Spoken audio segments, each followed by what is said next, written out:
जय हिंद दोस्तों। मैं आपके इस वीडियो में सभी राष्ट्रपति से संबंधित सभी अनुच्छेद आपके लिए बताऊंगा।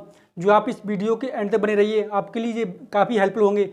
आप किसी भी कंपटीशन एग्जाम की तैयारी करते हो तो आपके लिए सभी में ज़रूरत पड़ेगी, आपको लिए सभी में हेल्प करेंगे ये। आप इस वीडियो के एंड तक बने रहिए। तो अनुच्छेद 52 में क्या है? अनुच्छेद 52 में है भारत का राष्ट्रपति। अनुच्छेद 52 में है कि भारत का राष्ट्रपति होगा एक।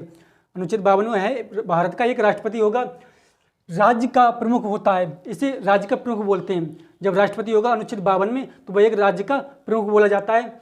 अनुच्छेद राष्ट्रपति भारत का प्रथम नागरिक होता है। अनुच्छेद 52 में है राष्ट्रपति भारत का प्रथम नागरिक होता है। ये हालांकि भारत के संविधान में इसका स्पष्ट उल्लेख नहीं है, इसका संविधान में कोई स्पष्ट उल्लेख नहीं है। ऐसी माना गया है कि ये संसद द्वारा माना गया है कि भारत का एक राष्ट्रपति होगा, वह भारत का नागरिक होगा। अनुच्छेद 53 में क्या है? संघ की कार्यकारी शक्ति भारतीय राष्ट्रपति में निहित है। संघ की कार्य शक्ति होगी, कार्यपालक शक्ति होगी, वो सभी क्या होगी? राष्ट्रपति में निहित होगी। उसी के नाम के द्वारा चलाई जाएगी, कार्य किए जाएंगे भारत के अंदर। और वह या तो सीधे या अपने अधीनस्थ अधिकारियों के माध्यम से उनका प्रयोग करेगा। वह केंद्र सरकार के कार्यकारी अधिकारियों के प्रमुख हैं, वो केंद्र सरकार के कार्यकारियों के प्रमुख माने जाते हैं। राष्ट्रपति भारत के रक्षा बलों के सर्वोच्च कमांडर हैं। राष्ट्रपति भारत के रक्षा बलों के सर्वोच्च कमांडर है। अनुच्छेद 54 में क्या है? निर्वाचन। अनुच्छेद 54 में है निर्वाचन। भारत के राष्ट्रपति के निर्वाचन मंडल से संबंधित है। भारत के राष्ट्रपति के निर्वाचन से संबंधित है। इस अनुच्छेद के अनुसार राष्ट्रपति का चुनाव सीधे लोगों द्वारा नहीं किया जाता है। राष्ट्रपति का चुनाव सीधे लोगों के द्वारा नहीं किया जाता है, अप्रत्यक्ष रूप से किया जाता है। जो जनता द्वारा इलेक्टेड किए जाते हैं, चुने जाते हैं सदस्य, जैसे सांसद हों या विधायक हों, उनके द्वारा वो निर्वाचित करते हैं। उनकी संसद के दोनों सदनों के निर्वाचित सदस्य, संसद के जो निर्वाचित सदस्य होते हैं, जैसे कि जनता द्वारा चुने जाएं, लोकसभा में या राज्यसभा में जितने भी जनता द्वारा चुने जाते हैं वो ही इसमें क्या लेते हैं? हिस्सा ले सकते हैं। सभी राज्यों के विधानसभाओं के निर्वाचित सदस्य और सभी राज्यों के सभी विधानसभाएं हैं, उनके जो विधायक होते हैं वही सभी क्या करते हैं? इसमें निर्वाचन करते हैं। केवल इसमें दो राज्य हैं, दो केंद्र शासित प्रदेश ऐसे हैं जिनमें विधानसभाएं हैं, उनके ही केवल क्या होते हैं जो चुनाव, वो भी हिस्सा लेते हैं जब राष्ट्रपति का चुनाव होता है। केंद्र शासित प्रदेशों दिल्ली और पुदुचेरी की विधानसभाओं के निर्वाचित सदस्य, जो पुदुचेरी और दिल्ली है, इनके निर्वाचित सदस्य होते हैं, वो भी इसमें हिस्सा लेते हैं। यह प्रावधान कब से जोड़ा गया है? यह प्रावधान 1992 के 17वें संविधान संशोधन अधिनियम द्वारा जोड़ा गया है। और अनुच्छेद 55 में है निर्वाचन विधि। इसे अप्रत्यक्ष रूप से किया जाता है, जो भी जनता द्वारा नहीं, क्या जो जनता चुनती है, चुनाव करती है, उनसे जो पद चुने जाते हैं जैसे सांसद या विधायक, उनके द्वारा ही सब इस चुनाव में हिस्सा लेते हैं यही सदस्य। तो अनुच्छेद 55 में गुप्त मतदान एक अप्रत्यक्ष रूप से किया जाता है। गुप्त मतदान एक अप्रत्यक्ष रूप से किया जाता है, ये जनता द्वारा नहीं, ये अप्रत्यक्ष रूप से किया जाता है। जो चुनाव में बैठे हुए होते हैं सांसद विधायक, उनके द्वारा ये चुनाव होता है राष्ट्रपति का। अनुच्छेद 56 में राष्ट्रपति के पद की अवधि के बारे में बताता है। अनुच्छेद 56 राष्ट्रपति के पद की अवधि के बारे में बताता है। अनुच्छेद 56 राष्ट्रपति की पद की अवधि के बारे में बताता है, कितनी वर्ष का होना चाहिए। राष्ट्रपति का कार्यकाल में प्रवेश करने की तिथि से 5 वर्ष तक पद धारण कर सकता है। जब राष्ट्रपति पद ग्रहण करता है, जब शपथ लेता है, उसके बाद में 5 वर्ष तक वो कुछ कार्य कर सकता है। 5 वर्ष तक कार्य कर सकता है। भय निम्नलिखित में से, अगर उससे पहले भी त्यागपत्र देना चाहें तो दे सकता है। किस तरीके से देगा भाई? निम्नलिखित को हस्तलिखित, वो हाथ से लिखकर त्यागपत्र देकर पद से इस्तीफा दे सकता है। वो हाथ से दे सकता है, हाथ से बोल दे, लिख दे, पत्र लिख दे, उससे कह दे कि मैं त्यागपत्र दे रहा हूँ। या किसी मृत्यु हो जाए, किसी भी कारण से अगर वो देना चाहे, 5 वर्ष से पहले भी वो पद रिक्त कर सकता है या कर सकती है। भारत के उपराष्ट्रपति को इसकी सूचना लोकसभा अध्यक्ष को देनी चाहिए। जब भी राष्ट्रपति त्यागपत्र देना चाह रहा हो, तो अगर वो दे रहा है तो उस पर उपराष्ट्रपति को लोकसभा अध्यक्ष को ये सूचना पहले देना चाहिए।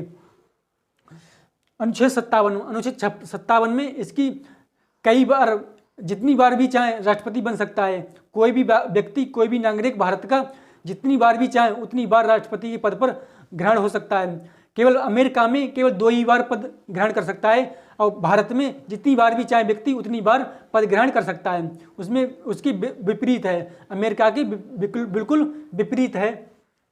इस अनुच्छेद के अनुसार वर्तमान में धारण करने वाला व्यक्ति या राष्ट्रपति का पद धारण करने वाला व्यक्ति उस पद के लिए पुनर्निर्वाचन के लिए पात्र है। मतलब जितनी बार भी चाहे उतनी बार राष्ट्रपति बन सकता है।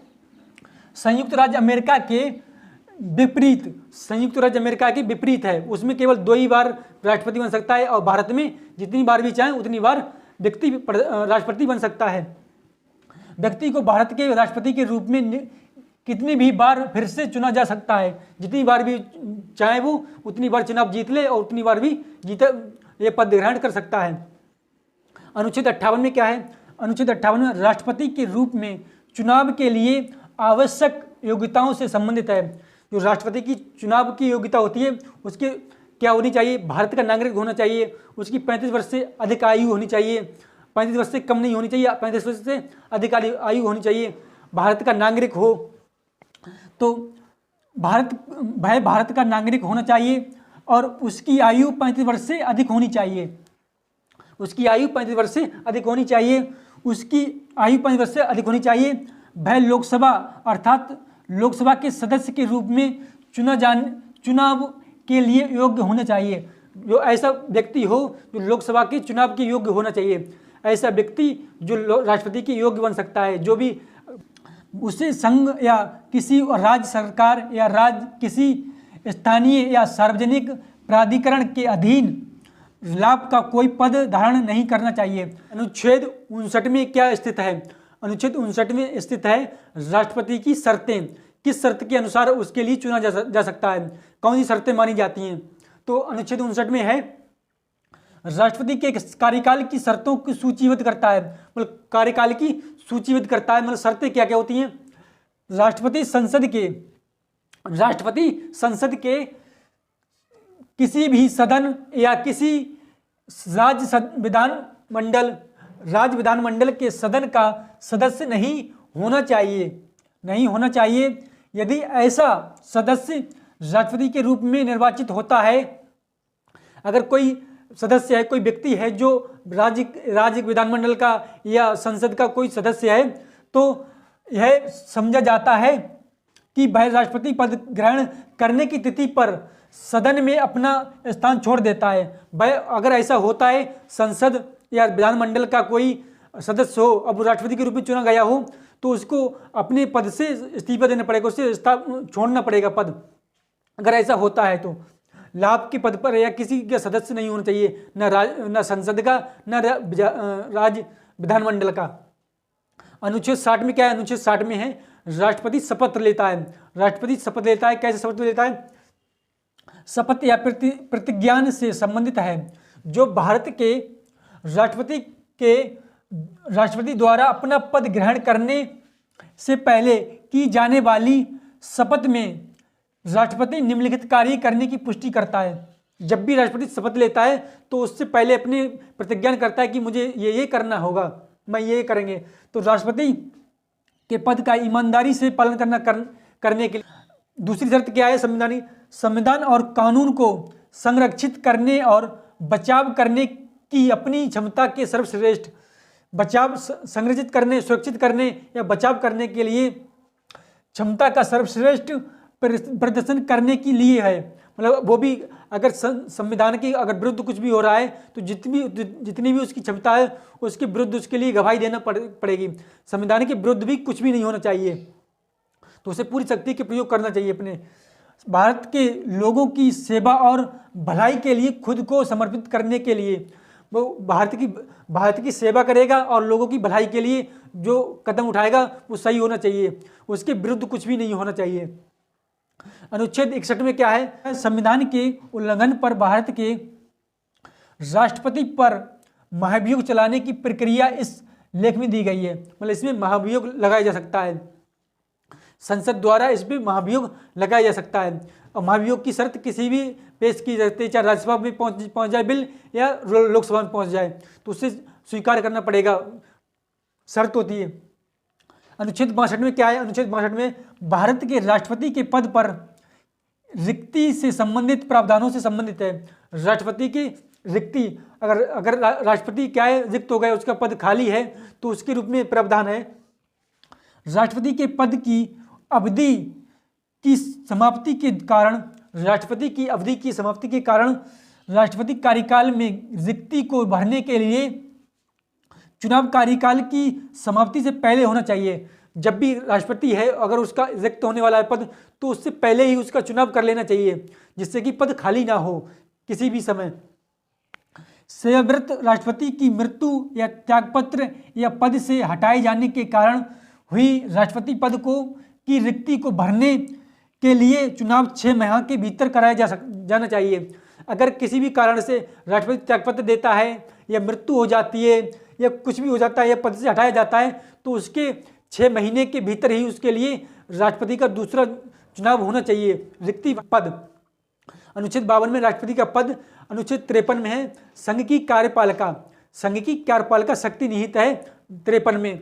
अनुच्छेद 54 में है निर्वाचन, राष्ट्रपति का निर्वाचन। अनुच्छेद 55 में है राष्ट्रपति का निर्वाचन विधि, अनुच्छेद 55 में निर्वाचन विधि। अनुच्छेद 56 में है राष्ट्रपति के कार्यकाल, राष्ट्रपति का कार्यकाल है अनुच्छेद 56 में राष्ट्रपति का कार्यकाल। अनुच्छेद 57 में है राष्ट्रपति का पुनर्निर्वाचन, राष्ट्रपति जितनी बार चाहे उसमें चुनाव ले सकता है और अपनी सेवा दे सकता है, संविधान के प्रति, भारत के प्रति सेवा जितनी बार भी चाहे वो पद को ग्रहण कर सकता है, इलेक्शन जीत सकता है। अनुच्छेद 58 में है योग्यता, राष्ट्रपति की योग्यता है, अनुच्छेद 58 में उसे 35 वर्ष से अधिक होनी चाहिए आयु, तभी उसे नियुक्त और भारत का नागरिक होना चाहिए। अनुच्छेद 59 में राष्ट्रपति की शर्तें दी हुई है, अनुच्छेद 60 में दी हुई शपथ, अनुच्छेद 60 में दी हुई शपथ, अनुच्छेद 61 में दी हुई महाभियोग, राष्ट्रपति पर महाभियोग चलाया जा सकता है। अनुच्छेद 62 में राष्ट्रपति या राष्ट्रपति का पद रिक्त होने से पहले उसके लिए अगर राष्ट्रपति की मृत्यु हो जाती है या त्यागपत्र दे देता है या हटाया जाता है, तो उसके स्थान पर राष्ट्रपति के लिए 6 महीने में नियुक्ति की जानी चाहिए, निर्वाचन होना चाहिए। Thank you for watching this video.